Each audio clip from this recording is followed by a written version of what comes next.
She hurled the champagne glass across the rooftop, and every single person in that room went silent. Not because of the sound, because of who threw it.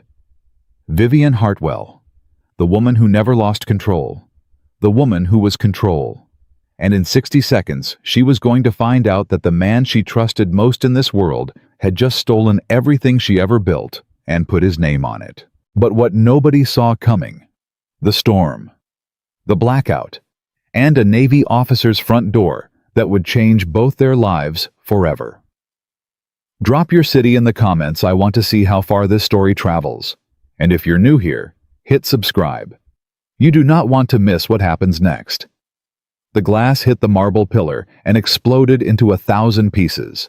Nobody moved. 42 floors above Manhattan, the rooftop of the Hargrove Tower was filled with the most powerful names in American architecture.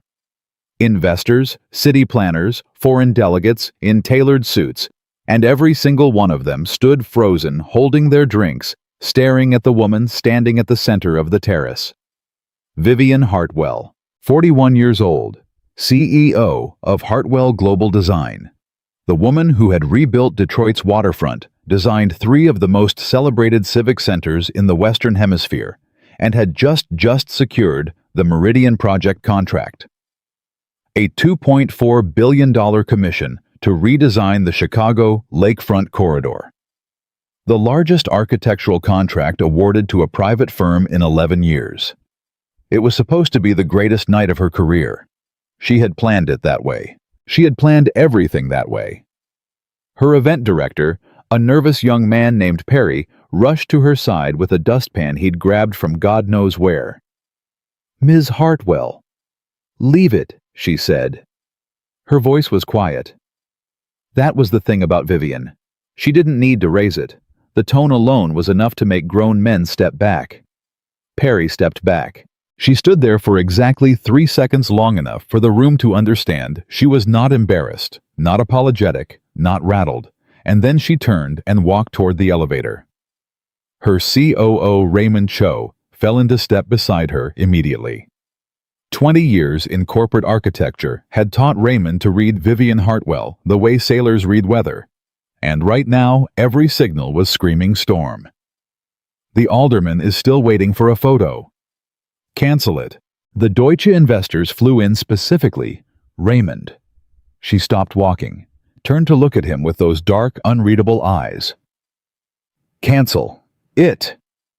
He canceled it.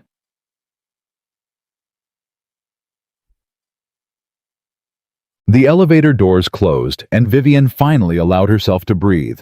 She looked at the phone in her hand, read the message again, for the 4th time, as if the words might rearrange themselves into something less catastrophic. "You need to see this. Now. He's going live in 20 minutes. Priya. Attached was a link. She'd already clicked it. She'd clicked it standing right there in the middle of the celebration with champagne in her hand and 200 people applauding behind her, and the world had tilted so violently sideways that she'd grabbed the nearest surface, which happened to be a waiter's tray, and sent 3 glasses of Moët sliding off the edge. The 4th glass she'd thrown herself. She wasn't entirely sure why. Reflex. Rage. The sudden, desperate need to do something with her hands before they started shaking. On the phone screen, frozen mid-frame, was the face of Reginald Stowe, her mentor. The man who had brought her into this industry 20 years ago when she was a 21-year-old scholarship student from Baltimore with a beat-up drafting kit and exactly 0 connections. The man who had co-signed her first firm loan.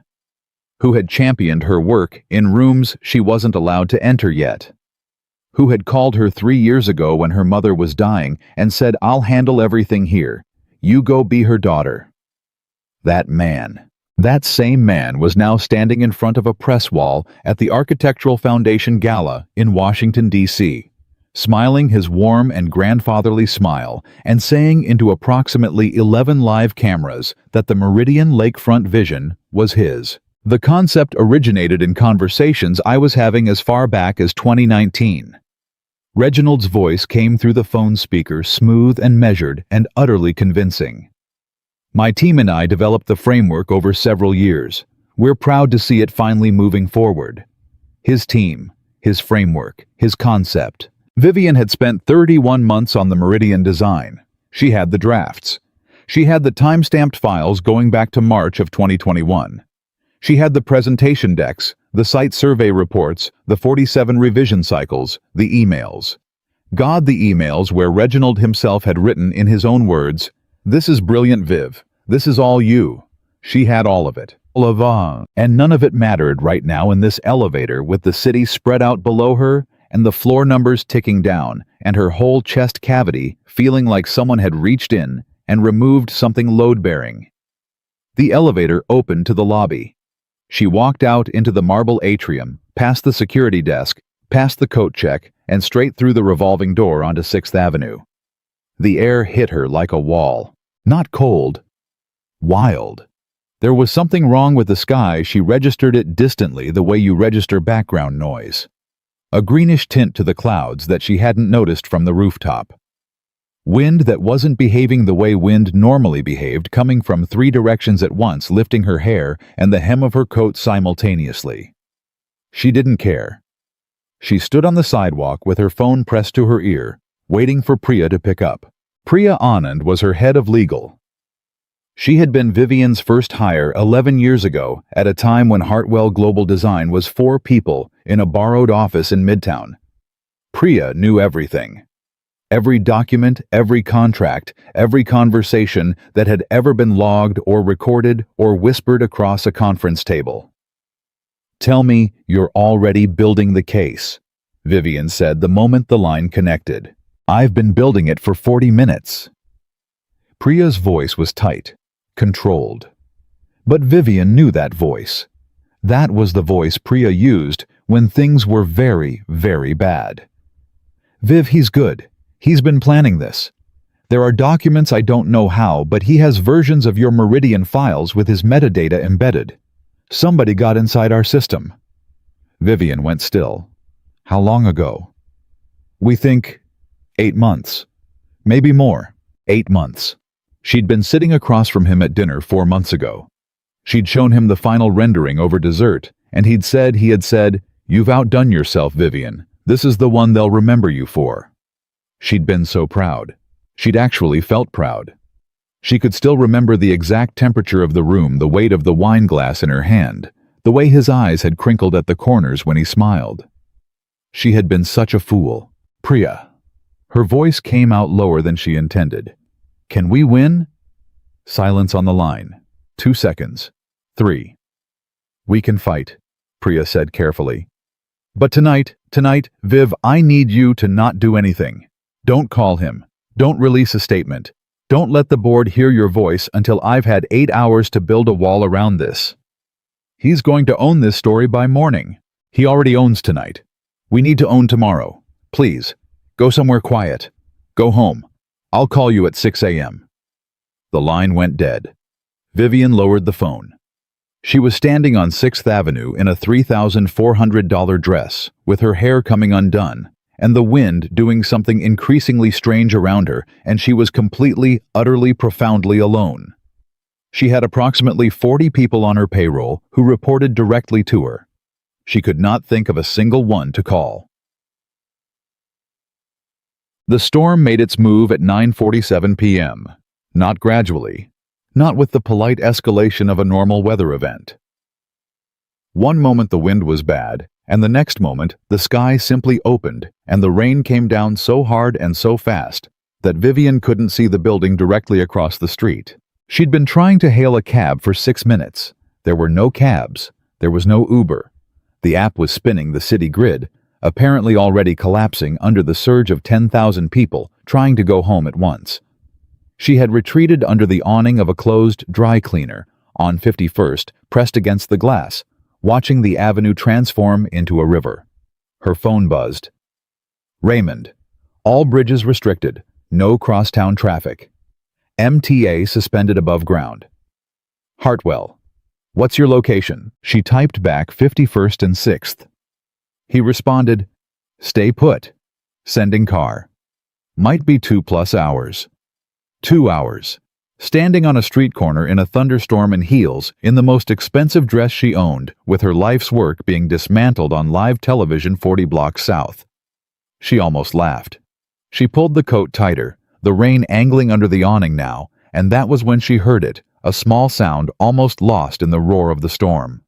A child's voice. "Dad! Dad! The bag is getting wet!" Vivian turned. A little girl, maybe 6 or 7 years old, was standing 3 feet away from her under the same awning, gripping a bright yellow backpack to her chest with both arms. She had her father's hand. She was looking up at the man beside her with the absolute bottomless confidence of a child who has never doubted that the person holding her hand can solve any problem in the world. The man was on his phone. One hand holding the little girl's, one pressed to his ear, head slightly bowed against the sound of the storm. He was tall, the kind of tall that reads as solid rather than just big. Dark jacket, no tie, the kind of posture that you don't learn in a boardroom. You learn it somewhere where posture matters for survival. "I understand," he was saying into the phone. His voice was low and unhurried. "Yes, sir, I'll be there by 0600. No, sir, it won't be an issue." He paused. "Yes, I understand." He hung up, crouched down to the little girl's level immediately. "Hey, Bug, backpack okay? The bottom is wet." He took the backpack from her, checked it, turned it so the wet side was away from her. "Mr. Bear, okay?" She checked through the zipper. "He's okay." "Good." He stood back up, looked out at the street, assessed it the way someone assesses a problem rather than a situation with complete practicality. No drama. Then he took out his phone again, and Vivian watched him try 3 apps in sequence, his jaw set with quiet, focused patience. She knew that kind of patience. It was the kind you built not by being calm by nature, but by training yourself again and again to override the impulse to react. She recognized it because she had spent 20 years cultivating it in herself. And then because the situation was absurd, and her dress was getting wet, and she had nothing left to lose tonight, she spoke. "Nothing's moving," she said. "I've been trying for 10 minutes. The grid's down." He looked at her. His eyes were dark brown, steady, without the particular flicker of recognition that she usually got from strangers, that small adjustment people made when they realized they were looking at Vivian Hartwell. Either he didn't know who she was, or he didn't care. "Yeah," he said. "I figured. You live nearby." He looked at her for a moment, not suspicious exactly. More like someone who was running a quick, unsentimental assessment. She'd seen that look before, usually on military men at government briefings. 12 blocks, he said. The little girl looked up at Vivian with enormous brown eyes. "You have rain on your dress," she said. "I know," Vivian said. "It's a pretty dress." "Thank you." The little girl looked at her father. "Dad, she's getting wet." He looked at Vivian again. Something in his face shifted, not softened exactly, but resolved. The way a decision looks when someone makes it without overthinking it. "You need somewhere to wait this out." Vivian Hartwell had not accepted help from a stranger in 11 years. She had a rule about it. She had a rule about most things. The rain came sideways under the awning and soaked the left side of her completely. "Yes," she said. His name was Cole Riker. She learned that in the first 30 seconds, because he introduced himself while they were walking, or rather moving as fast as possible through a street that had become, in the space of 20 minutes, genuinely dangerous. Water up to her ankles, wind pulling at everything. The little girl Lily tucked against his side with his jacket over her head, one of his hands wrapped around her small shoulders with an easiness that spoke of 1,000 previous storms, real and otherwise. He didn't talk much. He moved. That was the thing she noticed first about Cole Riker. Most men in her world, CEOs, architects, investors, board members, they filled space with words, with projections and arguments, and the particular kind of noise that powerful men made to announce themselves. Cole Riker moved through the storm like someone who had been in worse conditions and had made his peace with it. "Lily," he said at one point, leaning down, "you doing okay?" "My shoes are wet," Lily reported with the gravity of a small person delivering critical intelligence. "Noted. 2 more blocks." Is that lady coming to our house? For a little while. Is that okay with you? Lily considered this seriously. Then she looked up at Vivian, who was picking her way around a garbage can that had tipped into the middle of the sidewalk. Do you like grilled cheese? Lily asked. Vivian blinked. Yes. We have bread, Lily told her, as if this settled everything. The apartment was on the 4th floor of a building that had clearly been built in a different era, when sturdiness mattered more than aesthetics. The hallway smelled like old wood and something cooking 2 floors up. The elevator was out. Vivian climbed 4 flights of stairs in heels that were destroyed, and a dress that was soaked through, and she did not say a single word about it because she was Vivian Hartwell, and she had walked through worse, different kinds of worse, but worse. Cole unlocked the door and Lily went straight in, peeling off her wet sneakers in the entryway with practiced efficiency and padding immediately toward the kitchen. I'm making hot chocolate, Lily announced. You're going to help make hot chocolate, Cole said, following her in. There's a difference. Vivian stood in the doorway. She had been in a lot of spaces in her life. She had designed some of them. Penthouse suites, corporate headquarters, cultural centers with soaring ceilings and engineered acoustics, and every element precisely considered. This apartment was 800 square feet, maybe less. It was clean, very clean, the kind of clean that came from discipline rather than convenience. A couch with a folded blanket on the arm. A small dining table with exactly 2 chairs and a booster seat. A bookshelf where the books were organized by size. A corkboard on the wall near the door with a weekly schedule pinned to it. Lily's school drop-off, Cole's duty roster, a dentist appointment in purple marker labeled, Lily, don't forget. On the shelf below the corkboard, a framed photograph. Cole in navy whites younger, squinting into sunlight somewhere flat, and very far from here. Beside it, a smaller photo, Lily maybe 2 years old, laughing at something off camera, her arms raised like she wanted to be picked up. No third person in either photo. You can hang your coat there, Cole said from the kitchen. I'll find you something dry. She unhooked her soaked coat and hung it on the peg he'd indicated. Reached up to her hair. Half of it had come down in the storm, and pulled out the remaining pins, letting it fall. Lily appeared in the kitchen doorway, holding a mug with 2 hands. It's not ready yet, she said seriously, but I wanted to see if you were still here. Vivian looked at this child. I'm still here, she said. Something in her voice came out differently than she intended, quieter with an edge she didn't have time to smooth away. Lily tilted her head.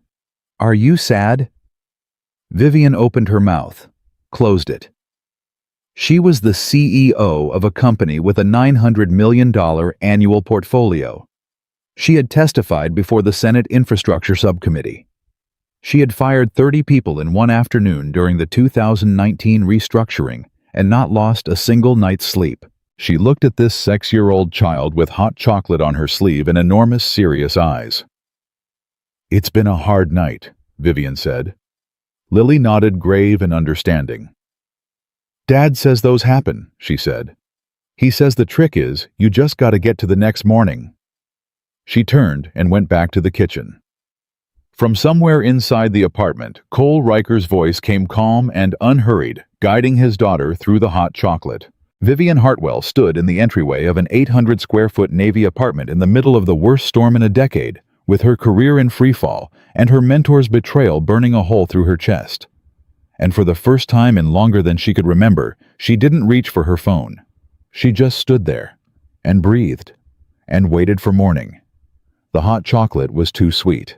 Vivian noticed it the moment she took the first sip, more sugar than cocoa, the way a child would make it if given any say in the proportions which Lily clearly had been. She held the mug anyway, both hands wrapped around the ceramic, and said nothing about the sweetness because Lily was watching her from across the kitchen counter with the focused intensity of someone waiting on a verdict. It's good, Vivian said. Lily's entire face opened up. I put in the marshmallows myself. I can tell. Dad says too many marshmallows defeats the purpose of the hot chocolate, but I think the marshmallows are the purpose.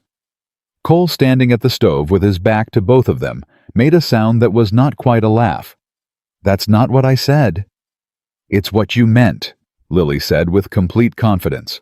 This time, he did laugh, a short, quiet sound, almost surprised out of him. He turned around with a dish towel over his shoulder and set a plate of crackers and cheese on the counter between them. Not fancy, not arranged, just food placed down by someone who understood that people needed to eat. "It's not much," he said. "I can do eggs if—" "This is fine," Vivian said quickly. "This is more than fine. Thank you." He looked at her for a moment, that same steady assessing look she'd noticed in the street. Not uncomfortable, just present. Like he was actually looking at her, rather than at who she was supposed to be. She was used to being seen a specific way. Even in rooms full of people she'd known for years, there was always a version of Vivian Hartwell that preceded her, the reputation, the record, the particular weight that came with her name. People adjusted their behavior the moment they recognized her. Straightened up, softened or stiffened, one or the other depending on what they needed from her. Cole Riker had no idea what he needed from her because he didn't need anything. She was just a woman who'd been standing in the rain. It was, she realized, profoundly disorienting. Her phone buzzed on the counter where she'd set it. She glanced at the screen, Raymond again. Then Priya. Then a number she didn't recognize, which almost certainly meant press. She flipped it face down. Lily watched this with interest. "Are you famous?" she asked. Vivian paused. "Why do you ask that?" "Because famous people always have their phones going off and they always flip them over." Lily considered this. "I saw it on TV." "I'm not famous," Vivian said. "I just have a lot of people who think they need me right now." "Do they? Not tonight." Lily accepted this with a nod. Then she slid off her stool, announced she was going to get Mr. Bear, because he was probably scared of the storm, and disappeared down the hallway. The kitchen went quiet. Cole leaned back against the counter and crossed his arms. Not defensively, just the natural posture of a man who occupied his own space without apology. "You don't have to tell me anything," he said. "About tonight." "I know. But if you need to—" He shrugged slightly. "I'm not going anywhere." The rain was hitting the window above the sink in waves. The storm had settled into something sustained and relentless, the kind that didn't peak and break. It just kept coming steady and indifferent to whatever was happening beneath it. "My mentor stole my work," Vivian said. She hadn't planned to say it. It came out the way things come out when you've been holding them too long and your hands finally get tired. Cole didn't react. He didn't flinch or lean forward or make the particular face people made when they were performing sympathy. He just stayed exactly where he was and let the words exist in the room. "The biggest project of my career," she continued. 31 months of work. He had someone get into our system 8 months ago, apparently, and he built a version of my files with his name buried in the metadata. She stopped, pressed her lips together. "He went on camera tonight and announced it to the entire industry, while I was standing 40 feet away celebrating." Cole said nothing for a moment. Then, "How long have you known him?" 20 years. Another silence. Longer. "That's the part that gets you," he said finally. Not a question, a statement of recognition. She looked at him. "The work is the work," Cole said. "You can fight for the work. You probably will, and you'll probably win. But the 20 years?" He stopped. His jaw moved slightly, like he was deciding how much further to go. "That part doesn't have a legal remedy." Vivian set her mug down on the counter. "No," she said quietly. "It doesn't." There was something in his voice when he'd said it, a particular shade of knowing that didn't come from books or observation. It came from having been on the receiving end of a specific kind of loss. The kind where the facts of the situation were almost secondary to the discovery of who someone actually was beneath everything you'd believed about them. She didn't ask. It wasn't her place, and they were strangers, and she was a woman who understood better than most that some things weren't for sharing until the person holding them decided to put them down. Lily came back with Mr. Bear, a battered stuffed animal, who had clearly been through significant adventures, tucked under one arm and a coloring book under the other. "I'm going to color at the table," she announced. "You can watch if you want." Vivian looked at her. "What are you coloring?" "Horses." Lily laid the book on the table and opened it with the authority of someone beginning an important project. "I only color the realistic ones, not the sparkly ones. Dad says real is better." "Your dad said that about coloring books." Lily looked up. "Dad says that about everything." Cole cleared his throat. "I said detail is better than glitter. Context bug. That's basically the same thing." Lily said serenely and uncapped a brown-colored pencil. Vivian sat down at the table. Not because she had anywhere else to go, but because something about watching a 6-year-old color a horse with exacting serious attention was the most grounding thing available to her at that particular moment, and she was desperate in a way she would never have admitted to anyone in any professional setting under any circumstances for something grounding. Cole made eggs after all. He didn't ask again, he just made them simple and scrambled and put a plate down in front of Vivian without ceremony, and she ate every bite. They didn't talk much while Lily colored. They didn't need to. Lily provided a near-continuous commentary on the horse's accurate musculature and the correct colors for a bay versus a chestnut. And Cole responded with focused, genuine attention, asking questions that made it clear he had been listening to horse facts for quite some time and had developed actual opinions about them. Watching him with his daughter was like watching someone be completely and entirely themselves. No performance, no code switching. He was the same man at this kitchen table as he'd been on the street in the storm, exact present, not trying to be anything other than what he was. Vivian didn't know many people like that. She wasn't sure she'd ever known one. At some point, she'd stopped tracking time, which was unusual for her. Lily's coloring slowed, then stopped. Her head dropped toward her arm. Cole was across the table from her in an instant, effortless and quiet, scooping her up in the practiced way of a parent who had carried a sleeping child to bed 1,000 times. "She's out," he said softly. "She fights it hard," Vivian said, equally quiet. "Every night." He said it with a tiredness that was fond, rather than burdened. "Back in a few minutes." He carried Lily down the hallway. Vivian heard the low sound of his voice too quiet to make out words, and then a pause, and then nothing. She sat alone at the table. Her phone was still face down on the kitchen counter. She could see the light pulsing through the speaker grill notifications, constant and insistent.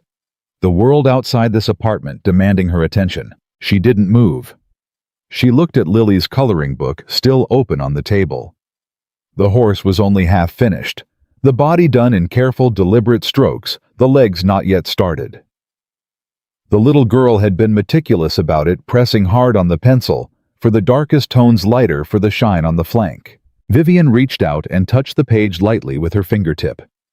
She hadn't colored anything since she couldn't even remember. Since she was a child herself, probably.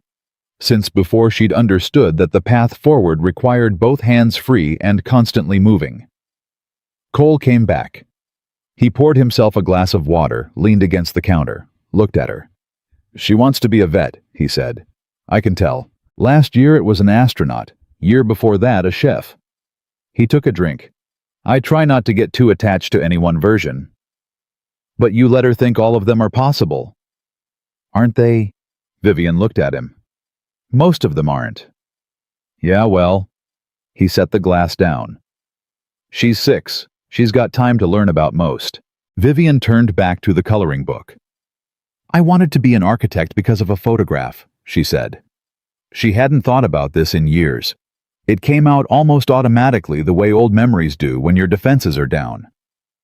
"I was 9 years old. My mother had this magazine, I don't even remember which one. And there was a photograph of the Sydney Opera House, and I remember thinking..." She stopped. "What?" "I remember thinking that a person made that. Not a government, not a machine. A person had an idea, and then they made it real, and now there it was, and it wasn't going anywhere." She paused. It seemed like the most permanent thing in the world. Something you could build that would still be standing after you were gone. Cole was quiet. "Reginald Stowe was in a panel I saw at 21, she continued. He talked about design as legacy. The idea that what you build outlives everything else, every mistake, every failure, every version of yourself you're ashamed of. The thing you build is what stays. She looked at her hands. I walked up to him afterward and told him that was the most important thing I'd ever heard. He laughed and gave me his card. And 20 years later, he put his name on my legacy. Her voice stayed even. She'd had 20 years of practice keeping her voice even. So, Cole pulled out the chair across from her and sat down. Can I ask you something?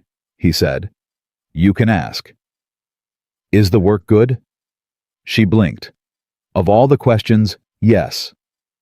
Is it the best thing you've ever designed? Yes. Then it's yours, he said simply. Doesn't matter whose name is on it tonight. You know what you built.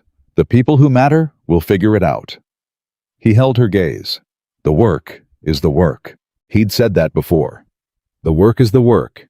The same words, but now she heard the other side of them, not just what you can fight for, but what nobody can actually take. The knowledge, the 31 months, the 47 revisions, the specific moment sometime around 2 a.m. on a Thursday in February 2 years ago, when she'd finally cracked the lakefront circulation problem and sat alone in her office, feeling the rare perfect satisfaction of a thing becoming exactly what it needed to be. Reginald Stowe had not been in that office at 2 a.m. Reginald Stowe would never know what it had felt like. You sound like you've had to hold on to something like that, she said carefully. Cole looked at the table. A beat past the specific kind of beat where someone is deciding whether a door is open or closed. My wife left, he said. 4 years ago. Lily was 2. He said it without particular inflection, not trying to make it small, not leaning into it. Just facts. She said she hadn't signed up for deployment cycles and single parenting, and the kind of marriage where one person is always waiting. He paused. She wasn't wrong. I just thought... He stopped. You thought she'd stay anyway. He looked up at her. Yeah. The rain had not let up. If anything, it was heavier now, a sustained roar against the windows that made the apartment feel smaller and more enclosed, like the whole world had contracted to these 4 walls and this kitchen table and 2 people who had nothing in common except the specific gravity of things they'd lost. How do you do it? Vivian asked. All of it. Lily, the Navy. Doing it alone. Same way you run a company, he said. One morning at a time. You don't look at the whole thing. You just look at what's in front of you. I look at everything, she said. I have to. If I stop looking at everything, something breaks. Something breaks anyway, he said. Not unkindly, almost gently. You just have to decide what you do while it's breaking. She looked at him across the table. This man, this quietly certain, steadily unimpressed Navy officer with a sleeping daughter down the hall, and a weekly schedule pinned to the corkboard and a kitchen full of simple, solid things, had no idea that she had not sat across from someone and talked this way in longer than she could remember. Not without an agenda underneath it.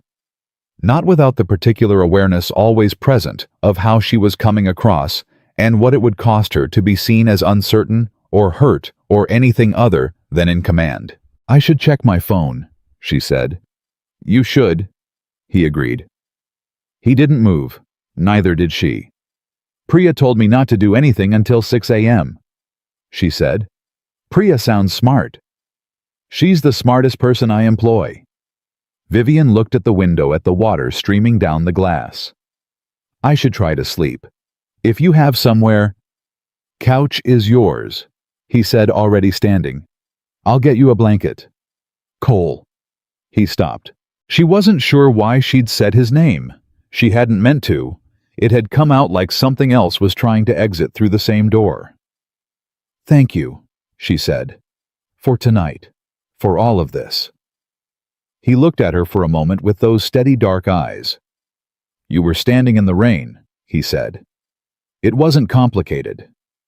He went to get the blanket. Vivian sat alone at the kitchen table for another minute. She looked at Lily's half-finished horse. She looked at the corkboard by the door, the schedule, the dentist appointment in purple marker, the 2 photographs on the shelf below. Then she picked up her phone. 17 missed calls, 32 messages, a text from Raymond that read in all caps, "Board is meeting at 7 a.m. You need to be there." She set the phone back down. She would deal with it. She would walk back into that world at 6 a.m. when Priya called, and she would make decisions and draft language and sit across from lawyers and board members and say all the right things in exactly the right order. She would do what she had always done.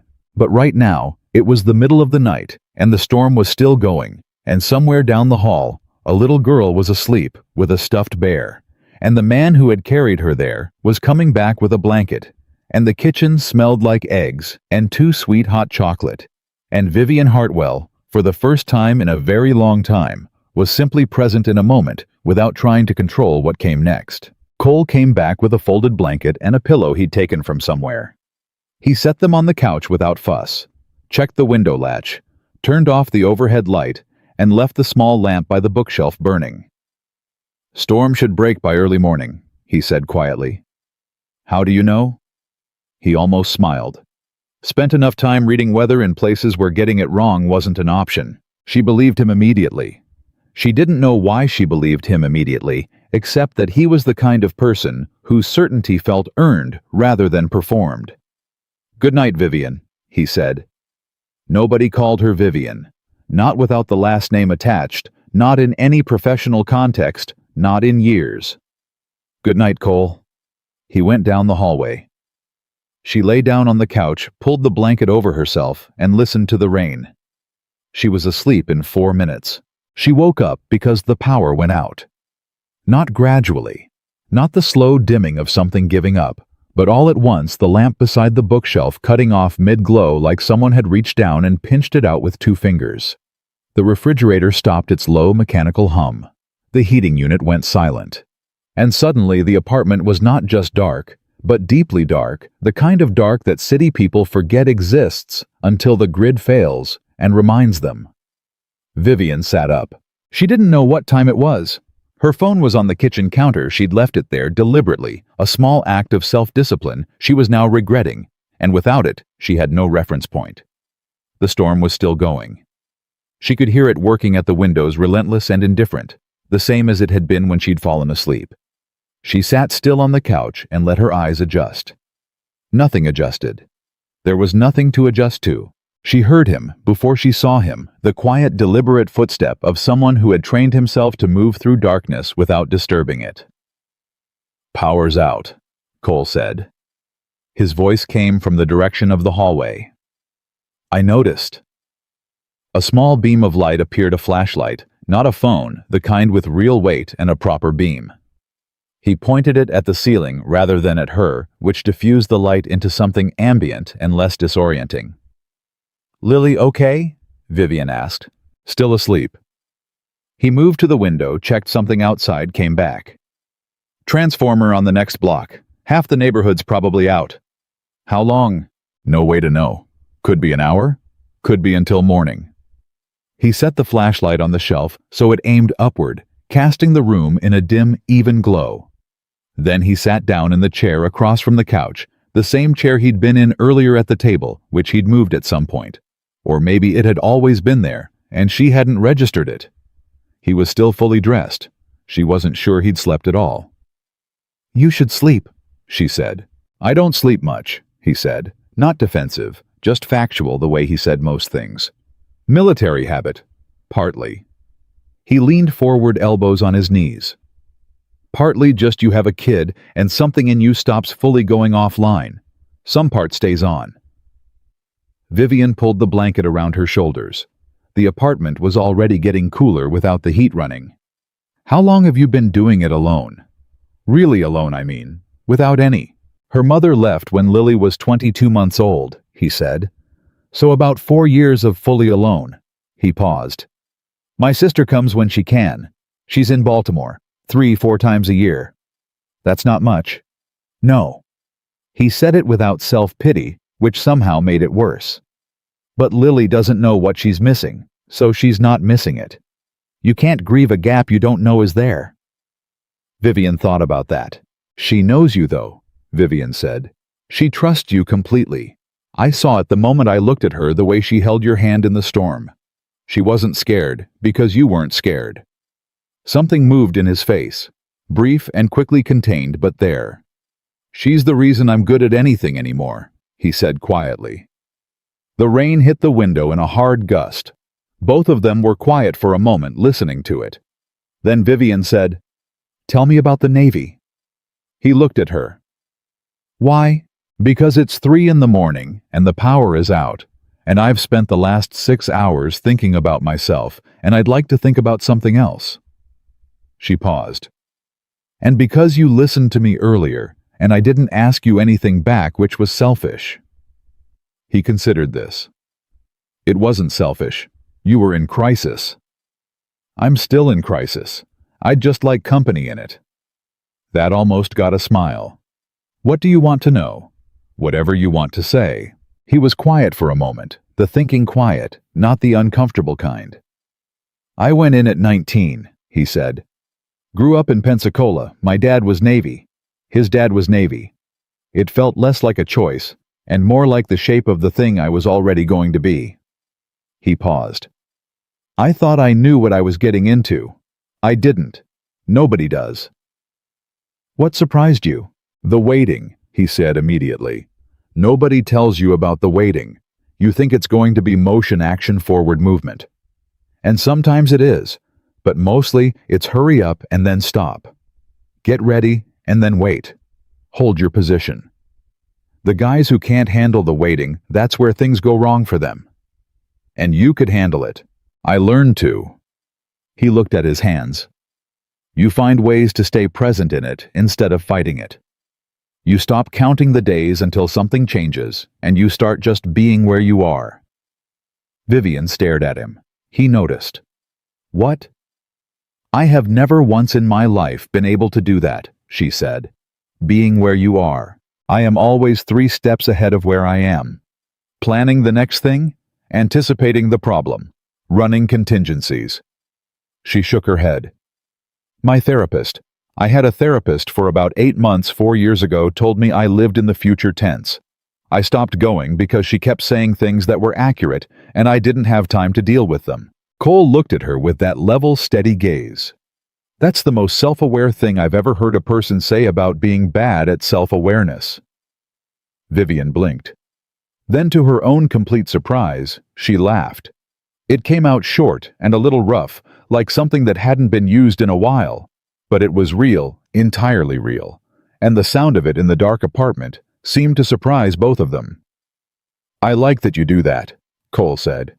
"Do what?" "Say the thing. Most people in your position, I'm guessing they manage what they say. You just said the thing." "I told you about Reginald," she said. "I don't usually do that." "I know." "How do you know?" "Because you looked surprised after you said it," he said. "Like you'd reached into a pocket and found something you'd forgotten putting there." She held his gaze for a moment.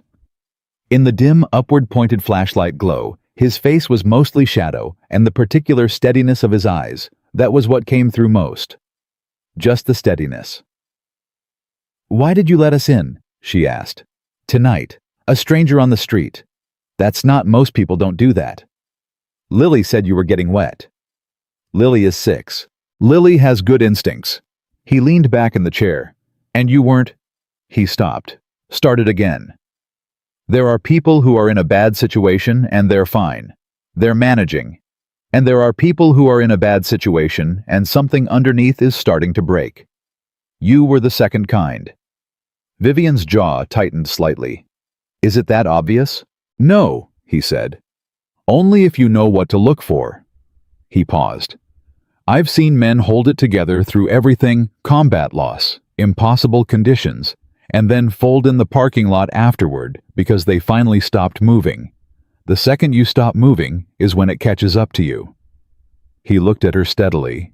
"You were about to stop moving." She didn't answer that. She couldn't quite. The wind hit the building in a long, rolling wave. She could feel it in the walls, and then the rain intensified again, a sudden escalation like the storm was making a point. "Cole?" She said his name before she knew she was going to say it the same way she had earlier. Can I ask you something personal? You can ask. When your wife left. She stopped, reconsidered. When everything fell apart, what did you actually do? Not how did you handle it, not what was the strategy. What did you do? He was quiet for a long moment. I called my commanding officer, he said, and told him I needed 48 hours.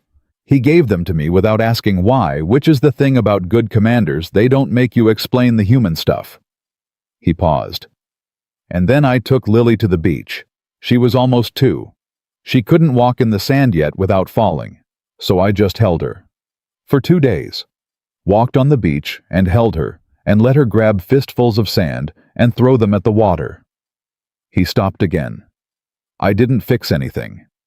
I just held on to the thing that was real. Vivian's throat tightened. She looked down at the blanket in her lap. She turned one corner of it over in her fingers. The fabric was soft, not new, the softness of something washed many times. I don't have anything to hold on to, she said. It came out quieter than she'd intended, stripped down, almost involuntary. I built the company. I designed the building. I structured every element of my life around the work. And the work was the thing. It was everything. It was the whole reason. Her voice stopped itself. She pressed her lips together hard. Cole didn't say anything. And I know, she continued pushing through it. I know rationally that I can fight this. Priya said I can fight it. I have documentation. I have the dates. I have everything. And I will fight it.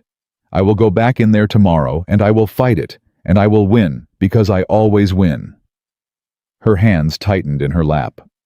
But right now, in this exact moment right now. She stopped. Cole leaned forward. Say it, he said quietly, not a demand, something softer than that, an opening. The thing you say when you want someone to know that whatever is on the other side of the door, you're not going to flinch at it. Right now, Vivian said, I am absolutely terrified. The words came out, and then they were just there in the room, undeniable and irretrievable. And Vivian felt the specific vertiginous feeling of having said the true thing after years of saying everything else. She wasn't crying. She almost was. She could feel the precise edge of it, the specific pressure behind her eyes, but she was Vivian Hartwell, and she had not cried in front of another person since her mother's funeral, and she was not going to do it now. But the terror was real. She'd said it, and it was real. Cole got up from the chair. He didn't come to the couch. He didn't presume that didn't make it into a moment she hadn't asked for. He went to the kitchen, filled a glass with water, brought it back, set it on the shelf beside her within reach. Then he sat back down. Okay, he said. Just that. Okay. Not it'll be fine. Not you're stronger than you think. Not any of the things people said to fill up the space that other people's pain made them uncomfortable inhabiting. Just okay, which meant, I heard you, and I'm not leaving, and you don't have to be anything other than what you just said you were. Vivian picked up the water glass and took a slow drink. I spent 20 years, she said, making sure no one ever saw that. Any version of that. I know. It's not. She turned the glass in her hands. It's not a performance. The control. It's not that I'm pretending to be strong. It's that if I ever stop being strong, I don't know what's underneath it. You do, though, Cole said. You just told me. She looked at him. Underneath it is someone who loved the work, he said simply. Someone who was 9 years old and looked at a photograph and felt something that changed the whole direction of her life. Someone who sat at a drafting table at 2 a.m. He stopped. You mentioned that, the Thursday in February. She had mentioned that. In the kitchen earlier, she'd said it almost to herself. He had heard it and kept it. Someone who did the work, he continued, because it mattered to her. That's what's underneath the control. That's not nothing, Vivian. That's everything. The apartment was cold now, the heat long gone, the darkness pressing in around the edges of the flashlight's reach. The storm had been going for hours and showed no signs of exhausting itself. Somewhere down the hall, Lily made a small sound in her sleep, a single syllable, muffled and formless. Both of them turned toward it automatically. Waited. Nothing further. Cole relaxed back. She talks in her sleep, he said quietly. What does she say? Horse stuff, mostly? Vivian's breath came out in something that was close to a laugh. Of course. Last week she said very clearly in the middle of the night, that is not how you brush a mane. Just announced it, then went right back to sleep. To who? No idea. His voice was warm with it, the particular warmth of someone who finds their child genuinely funny, not just lovable. I've learned not to apply logic. They sat in the quiet that followed, and it was a different quiet than the ones before it. The sharp edges had come down. Not because anything had been resolved, her situation was exactly as catastrophic as it had been 4 hours ago. Reginald Stowe's name was still on her work. The board was still meeting at 7. The crisis was still waiting for her, but something had shifted in the quality of the air between them. She had said the true thing, and the room had not collapsed. She reached for the water glass again, and found she'd already finished it. She set it back on the shelf. "You're going to be cold," Cole said. He was already standing, moving to the hallway closet. He came back with another blanket, older, heavier, and held it out. She took it without argument, layered it over the first. Cole. She looked up at him from the couch. "What's the advancement?" "The one you mentioned?" She stopped. "You didn't mention it. You took a phone call on the street before the storm. You said I'll be there by 0600, it won't be an issue. And then you looked at Lily." She paused. "Whatever they're asking you to do, it's something that changes things for her." He stood very still. She had done it again. Walked through information assembled. It arrived at the conclusion before he'd offered it. It was the thing she did. The thing she had built an empire on. "It's not," he started. "You don't have to tell me," she said. "But I saw your face." He sat back down. Not in the chair this time, on the far end of the couch, a careful distance maintained, nothing presumptuous about it. He sat the way he did everything deliberately. "They're offering me a senior post," he said. "Joint Chiefs Liaison, DC placement." He was quiet for a moment.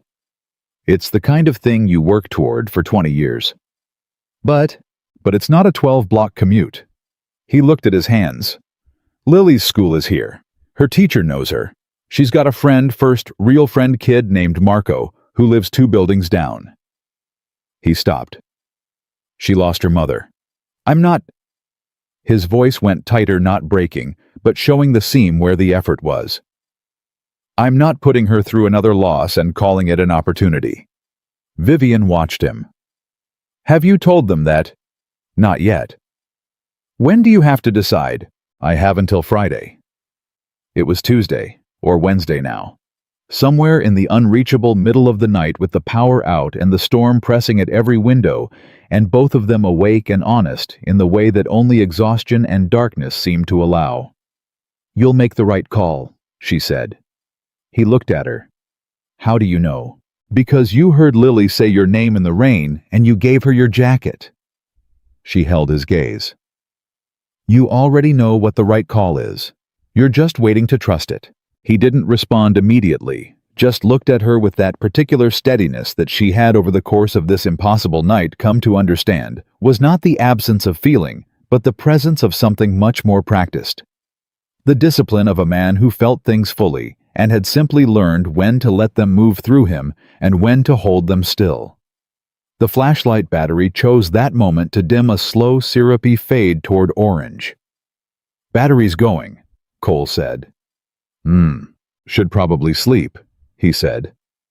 "Probably," she agreed. Neither of them moved. The light dimmed further. The rain was quieter now, not stopping, but shifting into something lower and more sustained, the storm beginning somewhere far away, its long, slow argument with itself about whether to continue. Vivian felt the heaviness moving through her. Not the sharp-edged exhaustion of before the wired, crisis-sustained alertness, but something softer and more fundamental. The particular weight of a person who has finally put something down. Her eyes closed. She didn't mean for it to happen.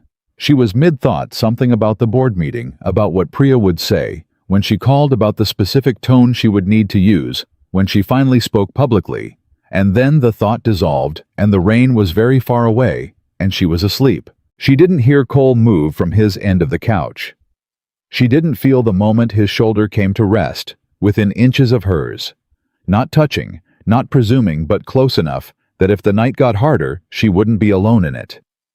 She was simply asleep, and he was simply there. The flashlight went dark. The first thing Vivian was aware of was warmth. Not the warmth of the blankets that was there too layered and heavy, but something else. A solid, steady warmth along her left side. The kind that had weight and breath to it. The kind that moved slightly slowly in the specific rhythm of someone sleeping. She opened her eyes. The room was gray with early light. The storm had not ended so much as exhausted itself, leaving behind a pale, washed-out morning that came through the windows without conviction. The flashlight on the shelf was dead. The power was still out, and Cole Riker was asleep beside her on the couch.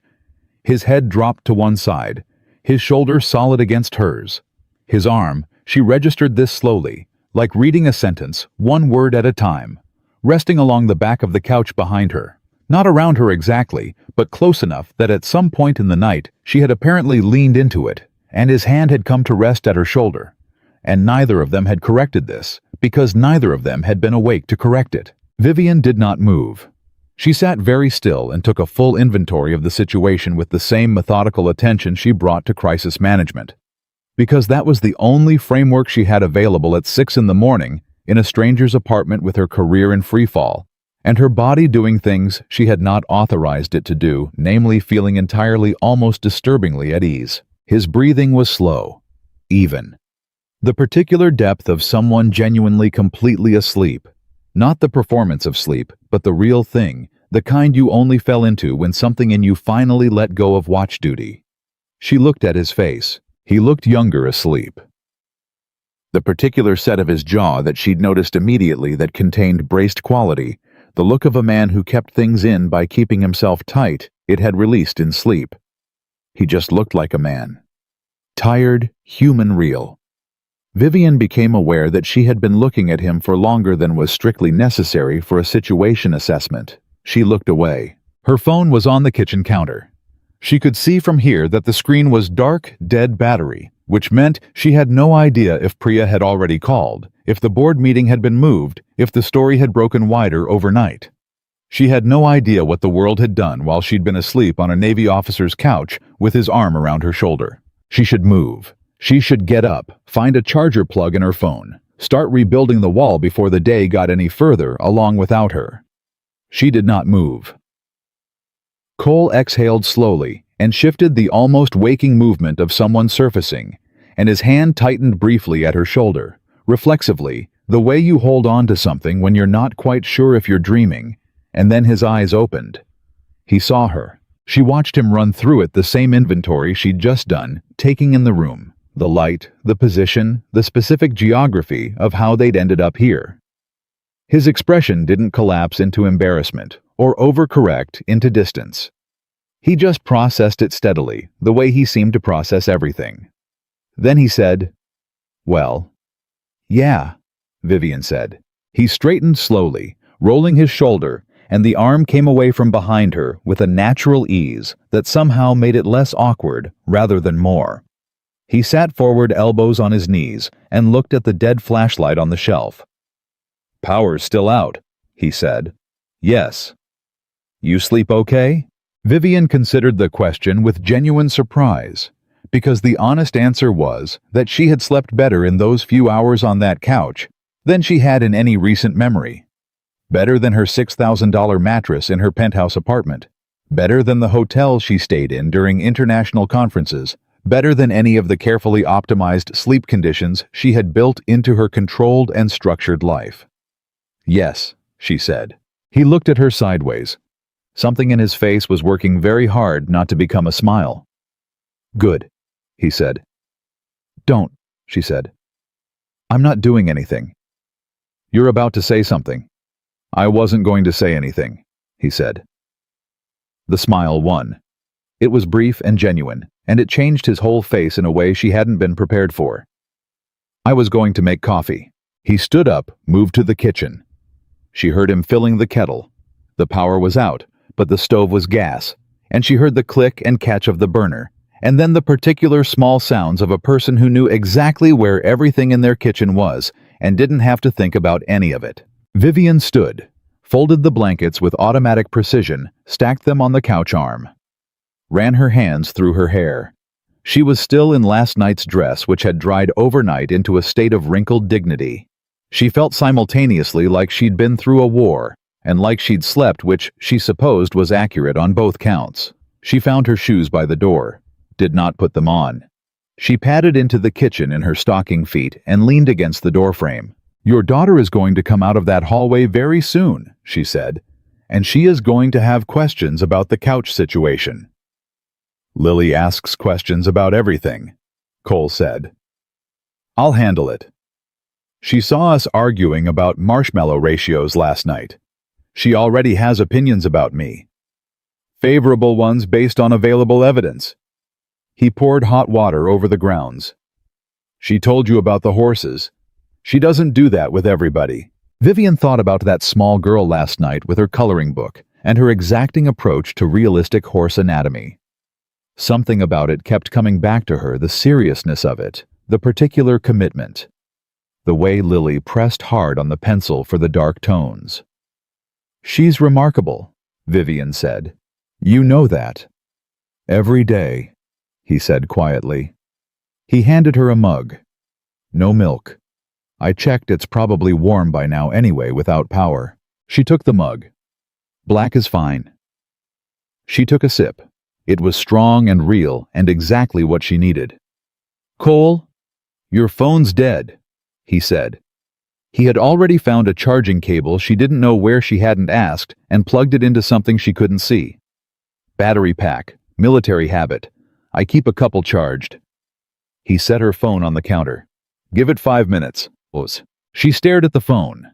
In 5 minutes it would turn on and the world would come back in, and this, whatever this was. This strange, suspended interval, this accidental pocket of honesty that the storm had shaken her into, would begin its collapse into practical reality. 5 minutes, she said. He leaned against the counter across from her, coffee in hand, and they stood in the kitchen in the gray morning light and said nothing for a moment. Then Lily's door opened. She emerged in pajamas that had horses on them. Vivian noticed this and felt a surprised surge of something warm dragging Mr. Bear by one arm, her hair doing several different things simultaneously. She stopped when she saw Vivian in the kitchen doorway and looked at her with the alert, uncomplicated curiosity of a child who had not yet learned to pretend she wasn't looking. "You're still here," Lily said. "I'm still here," Vivian said. "Did you sleep on the couch?" "I did." Lily looked at her father. "Was the couch okay?" "Dad says the couch is lumpy, but I think it's fine." "The couch was perfect," Vivian said. Cole made a sound into his coffee mug. "Dad makes good coffee," Lily told Vivian seriously.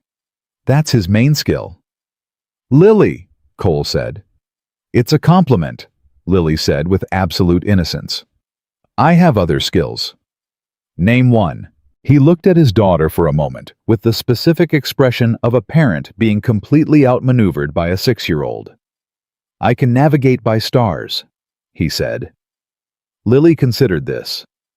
"That's not useful in an apartment," she said, and went to the cabinet for her cereal. Vivian pressed her lips together to keep the laugh contained. She didn't entirely succeed. Cole caught her eyes over Lily's head. Something passed between them, brief and light and entirely real. And then he looked away and asked Lily if she wanted the oat cereal or the corn cereal, and the morning continued. The phone turned on at 6:14 a.m. Vivian watched it boot from across the kitchen, not going to it yet, giving herself until it finished the startup sequence.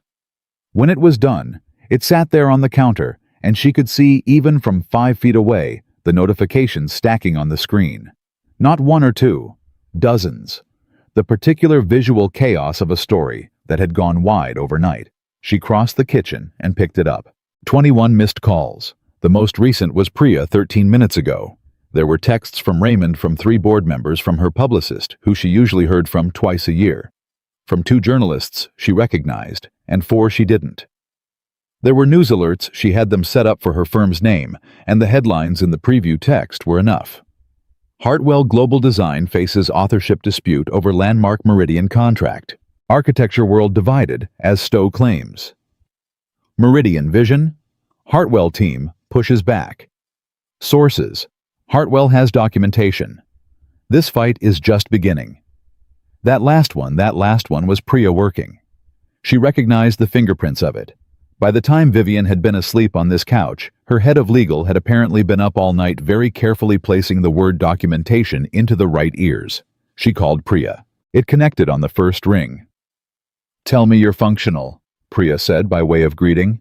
"I'm functional." "Where are you?" "It's a long story. What do we have?" She heard Priya take a breath, the preparatory breath of someone about to deliver a large amount of information in a short amount of time. "We have the original Meridian files with full timestamp authentication. We have your email chain with Stowe going back to March 2021, including his message where he calls it, quote, all yours. We have the site survey reports, all 47 revision cycles, and we have a security firm that has already begun tracing the metadata manipulation in his versions back to a third-party contractor. Viv." Priya paused. "We can win this, not eventually. We can win it fast." Vivian stood very still. "How fast?" "If you give me a statement by 9, and you're at the board meeting at 7, I can have Stowe's foundation issuing a retraction by end of week. His lawyers already called ours this morning." Another pause. "They called us at 5:30 in the morning. That's not what innocent people do." Vivian closed her eyes for exactly 3 seconds. She had learned this from someone once, a crisis management consultant years ago, who had said 3 seconds is all you need to separate reaction from response. 3 seconds of eyes closed, and then you open them and you see clearly. She opened them. Cole was at the stove making eggs, his back to her, giving her privacy for the call without making a production of it. Lily was at the table with her cereal and her coloring book, the half-finished horse from last night. She'd brought it out from wherever she'd left it, pressing carefully at the dark tones on the unfinished legs. "I'll be at the board meeting," Vivian said into the phone. "Have Raymond send a car. And Priya, good work, really." A short silence on the line. She didn't say that often. She said it when she meant it. "Get here, Viv," Priya said and hung up. Vivian set the phone on the counter. "Good news," Cole said without turning around. "Better than expected news," she said, "which is close to the same thing." He turned then, looked at her, the CEO she'd been when she'd walked through his door last night, the woman who'd been on the verge of breaking in the dark, and whoever the amalgam of those two things was, that was standing in his kitchen now at 6 in the morning. He seemed to be looking at all of it at once. "You're going to be okay," he said. "I know," she said.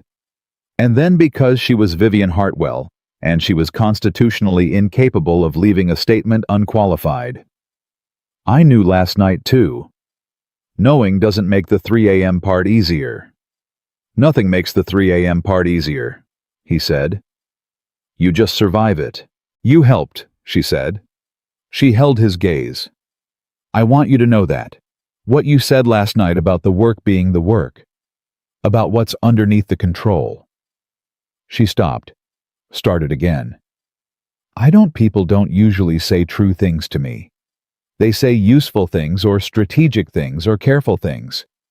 You said the true thing." Cole looked at her for a moment. Then he turned back to the eggs. "You made it easy," he said quietly. "You were ready to hear it." Lily looked up from her coloring. She had been very obviously pretending not to listen, which meant she had heard everything. "Are you going to come back?" she asked Vivian. Directly, no preamble. Vivian blinked. "Lily," Cole said. "I'm just asking," Lily said with perfect reasonableness. "Because you never finished your hot chocolate last night, and we still have some mix, and I thought maybe—" "Bug," Cole said. The word was gentle but definitive. Lily pressed her lips together and looked back at her horse. Vivian crouched down so she was at the girl's level. Lily looked at her sideways, still holding the pencil, pretending to be absorbed in the coloring. "Your horse is almost done," Vivian said. Lily looked at it. "The legs are the hardest part," she said. They have to be exactly right or the whole thing looks wrong. I know, Vivian said. In architecture, we call it the load-bearing problem, the thing that everything else depends on. Lily looked at her with sudden direct interest. What do you do when you can't figure it out? You sit with it, Vivian said. You don't force it. You look at it from a different angle. And then at some point, usually when you're not trying, it comes clear. Lily absorbed this with the gravity of someone receiving important professional guidance. She nodded once, looked at her horse's unfinished legs, then she picked up the pencil and made a careful, confident stroke. Like that, she said. Vivian looked at the line. It was exactly right. Exactly like that, she said. She straightened up. Cole was leaning in the kitchen doorway now, watching the two of them, his coffee mug in hand. He had the look of someone watching something happen that they hadn't expected and weren't sure what to do with. The car Raymond had sent was 15 minutes out. She could see the text on her phone. She had 40 minutes to get to the board meeting. She needed her coat, which was still damp on the peg. She needed her heels, which were ruined. She needed to get back into the version of herself that walked into boardrooms and held the room, the version that had been almost unreachable at this time last night. She picked up her coat, worked her feet back into the damaged heels because there was no other option. She picked up her phone and her bag from where she'd left them, turned to face the room. Cole had come out of the kitchen doorway. He was standing in the living room, the couch behind him with the folded blankets on the arm, the dead flashlight still on the shelf, the whole evidence of the night laid out in that small, clean space. "Thank you," she said, "for the shelter, the eggs, the—" She gestured slightly, a gesture that was meant to encompass more than she could efficiently say. "The true things," he said. "The true things," she agreed. He walked her to the door. She was aware precisely of how close he was, the specific distance of someone who was being careful in a way that was itself a kind of statement. She stopped at the door. "The DC post," she said. He went very still. "Don't take it," she said. "Not yet. Not until Lily's ready for that kind of change." She held his gaze. "She told you what she needed last night. She held your hand in the storm and she wasn't scared. You're her load-bearing structure, Cole. You don't move that without being sure of the foundation." He looked at her for a long, unguarded moment. She had read him the way she read buildings, the weight distribution, the stress points, the thing the whole structure depended on. He knew it, and he wasn't offended by it, and he wasn't going to pretend she was wrong. "I know," he said quietly. "I already know." "Then trust it," she said, just as he had said it to her hours ago in the dark. He almost smiled. "Yeah." Lily appeared in the hallway. "Are you leaving?" she called. "I am," Vivian called back. A pause. Then, "Okay." A beat. "The horse has legs now." "I know," Vivian said. "They're perfect." She heard Lily go back to the table, back to the work. "The way you did when the hard part was done, and the thing was finally becoming what it needed to be." Cole opened the door. The hallway was dim, the building still without power, the stairwell beyond it waiting. Somewhere outside at street level, the city was beginning the slow, complicated process of putting itself back together after the storm. She stepped through the door. "Vivian," Cole said. She turned. He was standing in the doorway, one hand on the frame, the morning light from the window at the end of the hall, doing something quiet to his face. He looked like someone who had something to say, and was deciding in real time how much of it to release. "Whatever happens today," he said, "at the board meeting, with Stowe." He stopped. "You know who you are. Don't let any of it tell you different." Vivian looked at him. She had walked into 1,000 rooms in her career. She had stood before investors and senators and foreign ministers and critics and competitors, and she had never not once felt the particular quality of being seen that she felt right now in this dim fourth-floor hallway by a man who had known her for less than 12 hours. "I won't," she said. She turned and walked to the stairwell. She did not look back, because if she looked back, she was not sure what expression would be on her face, and she had a board meeting in 40 minutes, and she needed to be the version of herself that could walk into that room and hold it. But she was aware with every step down those 4 flights of stairs of the specific weight of what she was carrying out of that apartment. Not just the crisis, not just the strategy and the fight and the long, difficult days ahead. Something else. Something that didn't have a word she normally used. She pushed through the building door into the pale, washed-out morning. The street was wet, the air clean, in the way it only got after a storm had scoured everything down to the original surface. A black car was waiting at the curb. Raymond was inside already on the phone tablet, opened the day in full motion. She got in. "Board is ready," he said, barely looking up. "Priya's already there. Legal has a full package. Stowe's camp has gone quiet, which means they're scared." He finally looked at her, took in the wrinkled dress, the ruined heels, the absence of her usual presentation. He said nothing about any of it. "You ready?" Vivian looked out the window as the car pulled into traffic. Up above, on the 4th floor of the building, they were pulling away from a window. She didn't look for it. She didn't need to. "Yes," she said. And she meant it, not the performed version, not the automatic response she gave in boardrooms, because anything else was unthinkable. She meant it in the way you meant things when someone had stood beside you in the dark and reminded you of who you were before the armor went on. Raymond went back to his tablet. Vivian faced forward. The city moved past the window, still wet, still recovering the streets full of the ordinary aftermath of a storm, downed branches, standing water. The particular human industriousness of a city getting back to business. She had built parts of this city. She had put her hands, her mind, her 31 months into this skyline, and no matter whose name was on what document this morning, that was still true. The work was the work. She pulled out her phone, opened a new message to Priya. "I'm on my way," she typed. "Tell them I'm ready." She hit send. She was. The board meeting lasted 3 hours and 40 minutes. Vivian did not raise her voice once. She walked in wearing the wrinkled dress and the ruined heels, and she sat down at the head of the table, and she opened the folder Priya slid in front of her, and she began. Not with anger, not with the defensive posture of someone justifying themselves. She began with facts, clean, chronological, irrefutable, the way you lay a foundation before you build anything on top of it.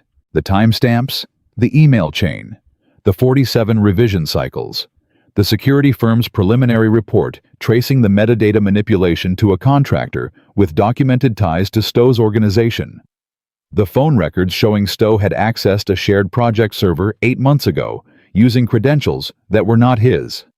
She laid it all out, and then she stopped talking and let the room absorb it. Gerald Park, the board's longest-serving member, a 70-year-old man who had survived 3 recessions and 2 hostile takeover attempts and was not easily impressed by anything, looked at the documentation for a long moment and then looked at Vivian and said, "How long have you known?" "Since last night," she said.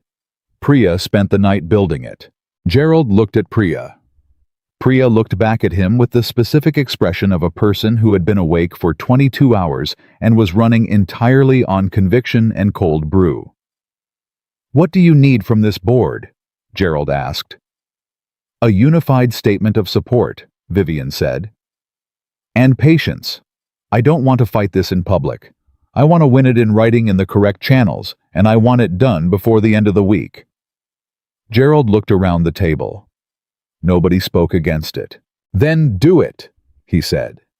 She walked out of that room at 11:17 in the morning and stood in the hallway outside the boardroom and felt the particular specific feeling of a structure holding. Not victory, not yet, but the foundation confirmed. The load-bearing elements checked and present. Priya appeared beside her. "Stowe's lawyers called again while you were in there," she said. "They want a conversation." "Schedule it for Thursday," Vivian said. "And Priya?" She stopped. "Go home. Sleep. You've done enough for one night and one morning." Priya looked at her with open surprise.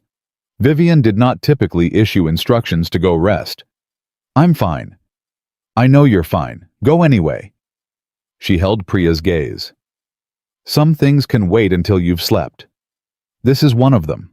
Priya studied her for a moment with the attention of someone who had known Vivian Hartwell for 11 years and was now noticing something she couldn't quite name. Okay, she said slowly. Okay, yes, I'll go. She went. Vivian stood alone in the corridor. She looked out the window at the end of the hall, the city below still wet from last night, the streets in the particular state of a place putting itself back together. She had a full afternoon of calls ahead of her. Her publicist, the Meridian Project Oversight Committee, 2 journalists she was going to give carefully worded access to, guided by Priya's framework enough to establish the narrative without overplaying the hand. She picked up her phone. She looked at it for a moment. Then she opened a new contact and typed a name. Cole Riker. She stared at the blank number field. She didn't have his number. She realized this with a small, almost amused jolt. She had spent 12 hours in the man's apartment, had slept beside him on his couch, had told him she was terrified at 3 in the morning in the dark, and she did not have his phone number because neither of them had thought to exchange them. Or perhaps both of them had thought of it, and neither had moved on the thought for reasons she was not ready to examine in a corporate hallway at 11:20 in the morning. She put the phone in her pocket. She had work to do. The week moved, the way weeks moved, when you were in the middle of a fight that mattered fast and consuming each day, structured around the next necessary action, the hours going by in the particular blur of purposeful momentum. Vivian worked from her office, from her apartment, from the back of cars between meetings. She slept in her bed in her own dark and quiet penthouse, and the sleep was adequate and functional, and nothing at all like the 4 hours she'd had on a lumpy navy couch in a blackout with rain on the windows. She did not examine that comparison. On Thursday, Stowe's lawyers came. There were 3 of them. Senior men in senior suits who arranged themselves across the conference table from Vivian and Priya, with the slightly deflated posture of people who had been sent to negotiate from a weakened position and knew it. The lead attorney, a man named Callister, who had the careful diction of someone choosing every word, like he was diffusing something, opened by suggesting that perhaps a joint attribution framework could be explored given the collaborative nature of the mentorship relationship. Vivian looked at him for exactly 3 seconds. No, she said. Callister adjusted his folder. Ms. Hartwell, we understand your position, but there are ways to structure a resolution that might benefit. Mr. Callister, she said, I have time-stamped documentation of 31 months of sole-authored work. I have email correspondence in which Reginald Stowe explicitly credited that work to me in writing. I have a security firm's report tracing the manipulation of my files to a contractor your client retained. She folded her hands on the table. There is no joint attribution to explore. There is a retraction to issue, a public correction to make, and a conversation to have about how your client's organization accessed my firm's server without authorization. Those are the 3 items on this agenda. Would you like to start with one, or should I? The 3 lawyers looked at each other. By Friday afternoon, Reginald Stowe's foundation had issued a written statement acknowledging that the Meridian Lakefront vision had originated with and been developed by Hartwell Global Design under the sole creative direction of Vivian Hartwell. The statement described the earlier claim as a miscommunication regarding the nature of the mentorship relationship and expressed deep respect for Ms. Hartwell's extraordinary work. It was, Vivian thought reading it at her desk, the most expensive miscommunication in architectural history. She set the statement down, looked at it. She waited to feel something, the satisfaction, the relief, the vindication she'd spent a week working toward. It was there, present, real. She had fought, and she had won cleanly and quickly, and the work was hers again, on the record where it belonged. But underneath the satisfaction, something else was sitting, quieter, more patient. She picked up her phone. She called the building management office for the address on 51st. This required 3 calls, a mild degree of professional pressure, and a reminder that Hartwell Global Design had redesigned the lobby of their corporate headquarters 4 years ago, which she was not above mentioning. She got the building address. She did not get a unit number because that was further than any building manager was going to go. she showed up anyway. It was a Saturday morning, 10 days after the storm. The sky, the particular clean blue that came after, extended rain, as if the weather was trying to make amends. She stood in front of the building on 51st and looked up at the 4th floor and felt slightly ridiculous, which was not a feeling she was familiar with and which she found she did not entirely dislike. She went inside, found the super, explained briefly without excessive detail that she was looking for a tenant named Cole Riker, that she had been a guest in his apartment during the storm 10 days ago, and that she had left without exchanging contact information, which she was now hoping to correct. The super, a compact man of around 60, who looked like he had heard stranger stories and was reserving judgment, said Riker, 4th floor, 4C. Thank you, she said. She climbed 4 flights of stairs. Her heels were different ones this time, not the destroyed pair from the storm, but a pair she could actually walk in because she had learned something in the intervening 10 days, or perhaps relearned something she'd always known and stopped applying. She stood in front of 4C. She knocked. Footsteps. The particular quick light percussion of small feet, and then Lily's voice very close to the door. Who is it? It's Vivian, she said, from the storm. A pause. Then, in a tone of complete delight, Dad, it's the CEO lady. A longer pause. A sound of movement. Then the door opened. Cole Riker stood in the doorway in a gray t-shirt and jeans, coffee mug in hand, looking at her with an expression she couldn't immediately categorize. Surprise, yes, but underneath it, something quieter and more settled, like a door that had been left slightly open, and someone had finally walked through it. Hi, he said. Hi, she said. A beat. I don't have your number, she said. I realized after I left. I realized that too, he said. I thought about looking it up, she said. I am resourceful. I have no doubt. But that felt slightly alarming, he offered. I was going to say excessive, but yes. She looked at him. So I came in person, which is arguably worse. It's not worse, he said. Lily appeared in the space under his arm, looking up at Vivian with the focused intensity she brought to horse anatomy and hot chocolate ratios. Did you win? She asked. Vivian blinked. Excuse me. The work thing, Lily said. The man who took your stuff. Did you win? Cole looked down at his daughter. Bug. Dad told me, Lily said unrepentant. After you left, I asked where the lady went and why she looked sad, and he told me someone had been mean to her and she was going to go fight it. She looked back at Vivian with steady, serious eyes. So did you win? Vivian crouched down to her level. Yes, she said. I won. Lily's face opened completely. Good, she said with a satisfaction so genuine it was almost fierce. Because that was not fair, and fair matters. Fair matters, Vivian agreed. Lily looked at her father. Can she come in? I finished the horse. Cole looked at Vivian over his daughter's head. Something in his expression was doing several things at once. Amusement, warmth, the particular look of someone standing at an edge and deciding without fanfare to step forward. You want to see a finished horse, he said. Vivian stood. I would like nothing more, she said. He stepped back from the door. She walked in. The apartment was the same clean spare structured the corkboard with the schedule by the door. The bookshelf with the photographs.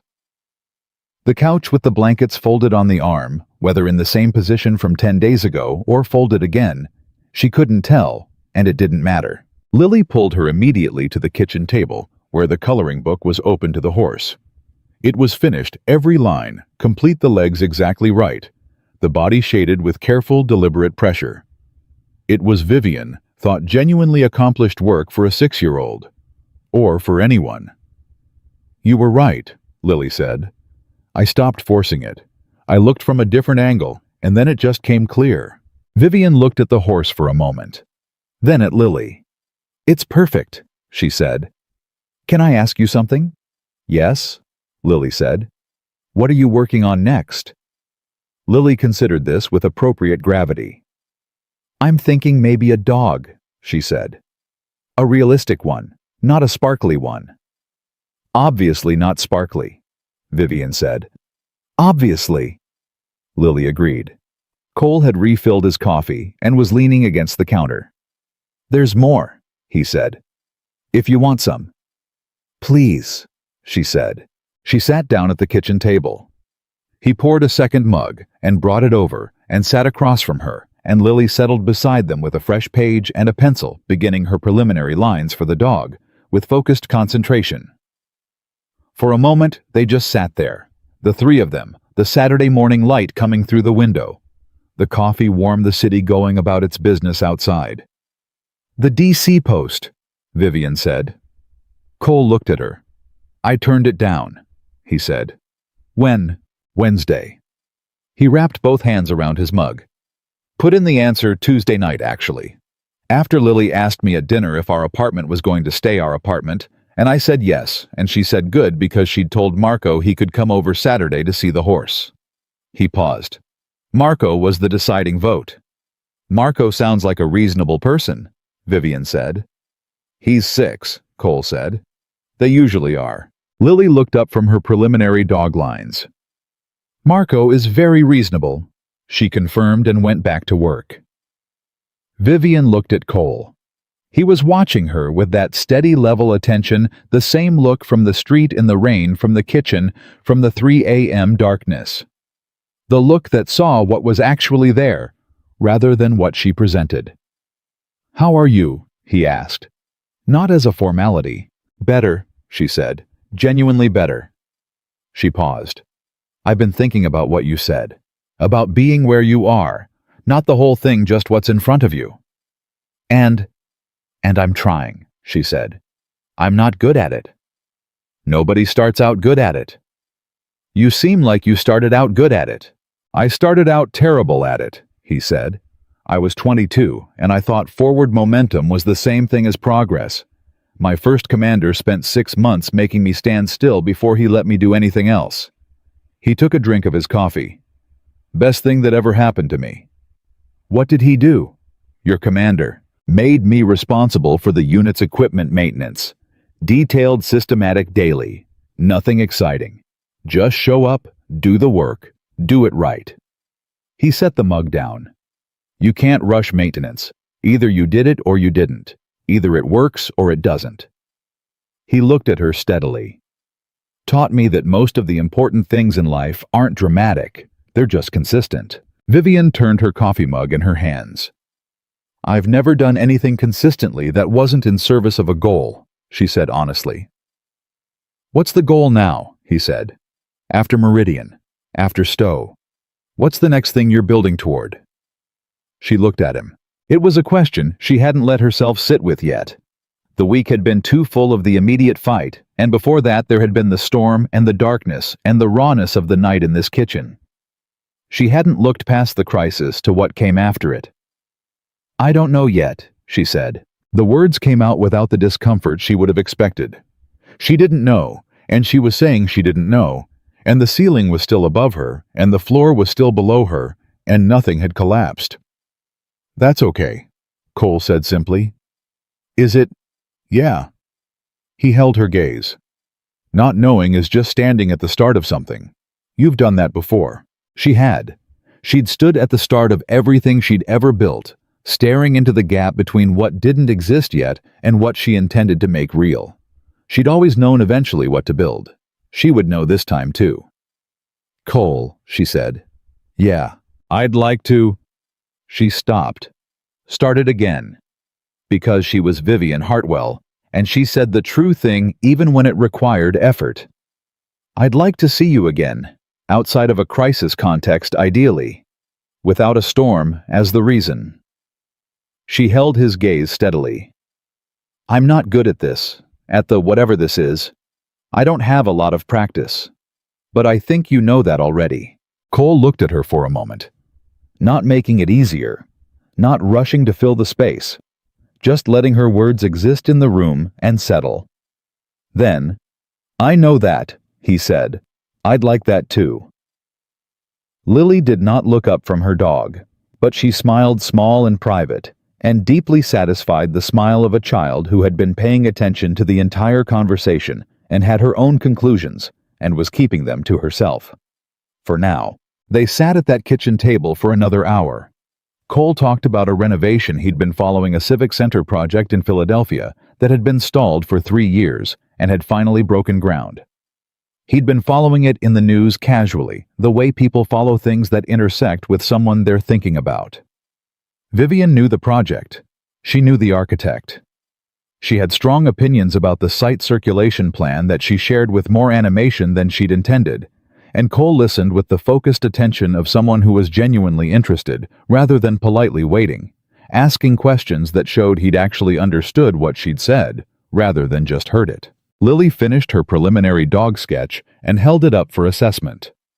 Both adults looked at it seriously.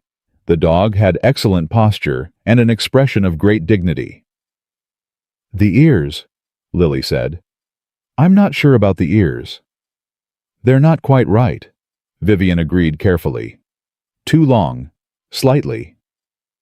Lily studied the page. "I'll fix them," she said, and bent back over the work. Cole caught Vivian's eye. Something in his face was open and present and entirely unguarded in the way she had come to understand, was simply what he was not: performed openness, not strategic warmth, but the real thing. The thing that couldn't be faked because it required too much consistency across too many ordinary moments. She had spent 20 years in rooms full of people who were very good at performing versions of themselves. She had learned to read the seams in the performance so well that she'd stopped trusting anything that looked like warmth. Cole Riker had no seams. That was the thing that had reached through all of her armor on a wet street corner in a storm and touched something she'd almost forgotten was there.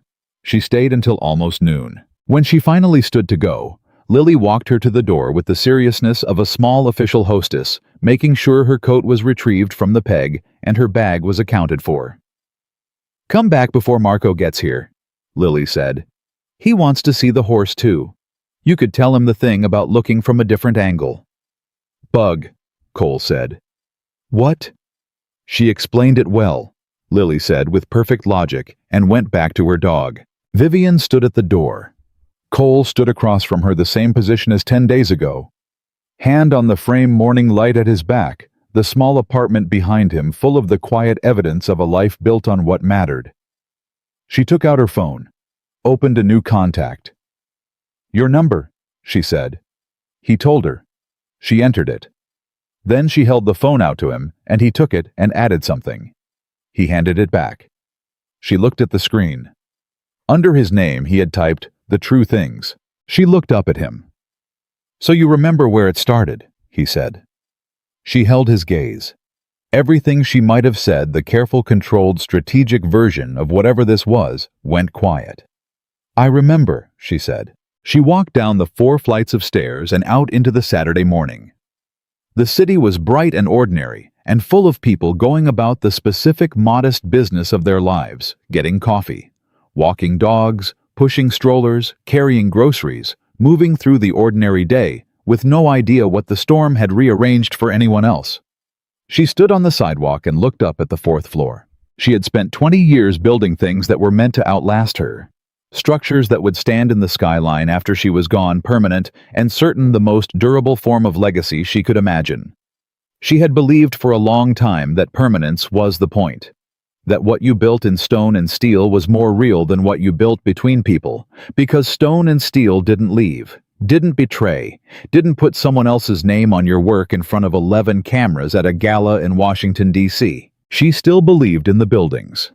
She always would.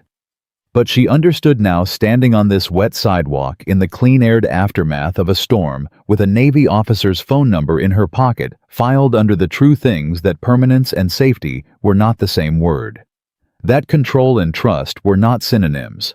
That you could build walls strong enough to hold a city skyline and still find yourself stranded in the rain, needing somewhere to come in from the cold. And that the most important thing about that night was not that she had survived it.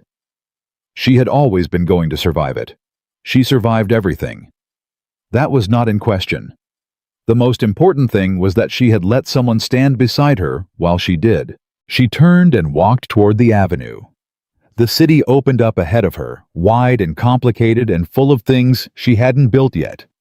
Problems she hadn't solved. Structures that didn't exist yet in anyone's imagination except possibly hers. She put her hand in her pocket, felt the phone there solid and present. She had work to do. She would do it. And for the first time in 20 years, she was not doing it alone.